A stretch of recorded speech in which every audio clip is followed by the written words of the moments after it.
বরিশালের সর্বত্র চলছে হাত পাখার গণজোয়ার। আসন্ন ত্রয়োদশ জাতীয় সংসদ নির্বাচনে বরিশাল ৫ সদর আসন থেকে ইসলামী আন্দোলন বাংলাদেশের পক্ষ থেকে এমপি পদে প্রতিদ্বন্দ্বিতা করবেন ইসলামী আন্দোলন বাংলাদেশের সম্মানিত সিনিয়র নায়েবে আমির আল্লামা মুফতি সৈয়দ মোহাম্মদ ফয়জুল করিম শাইখের চরমনায়।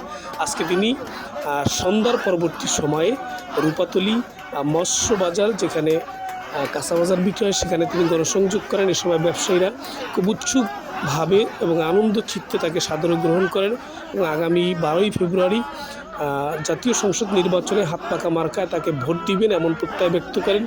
সন্ত্রাস, চাঁদাবাজ, দুর্নীতিমুক্ত, মাদকমুক্ত একটি সুখী, সমৃদ্ধশালী, উন্নত বরিশাল গড়ার লক্ষ্যে তারা আগামী 12ই ফেব্রুয়ারি ইসলামী আন্দোলন বাংলাদেশের প্রার্থী শাইখের চরমনাইকে হাত পাখায় ভোট দেবেন এবং বিজয় করবেন।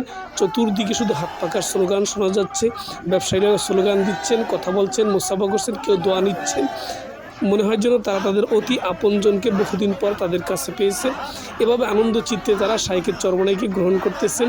বিভিন্ন দিক থেকে তারা সাড়া দিচ্ছেন, শাইখের চরমনাইয়ের সাথে কথা বলছেন, হাত মিলাচ্ছেন, খুব সাদরে গ্রহণ করতেছেন। আমরা আশা করি আগামী ত্রয়োদশ জাতীয় সংসদ নির্বাচনে বরিশাল ৫ সদর আসন থেকে শাইখের চরমনাই বিপুল ভোটে বিজয়ী হবেন ইনশাআল্লাহ। বরিশালের জনগণ তাকে বিপুল ভোটে বিজয়ী করবেন। বরিশালের চারুদিক থেকে, সর্বদিক থেকে এই মুহূর্তে হাত পাকার বিজয়ধ্বনি আমরা শুনতে পাচ্ছি। আমরা যারা মাঠ পর্যায়ে কাজ করছি, আমরা দেখতেছি চতুর্দিকে মানুষ খুব উৎসুকভাবে আনন্দ চিত্তে তাকে গ্রহণ করতেছে। পরিবর্তনের লক্ষ্যে, নতুন একটি সুখী সমৃদ্ধশালী বাংলাদেশ গড়ার লক্ষ্যে যে আশা নিয়ে ২৪ ছাত্র গণবিপ্লব করেছিল, সেই আশা বাস্তবায়ন করার লক্ষ্যে ইনশাআল্লাহ শাইখের চরমনাইকে আগামী 12ই ফেব্রুয়ারি হাত পাক প্রতীকে ভোট দিবেন, তাকে বিজয় করবেন। যুবকরা ভোট দিবেন, তাদের প্রথম ভোট ইসলাম, দেশ এবং মানবতার পক্ষে হাত পাখা মার্কা হবে, এমনটাই আমরা আশা করতে পারি।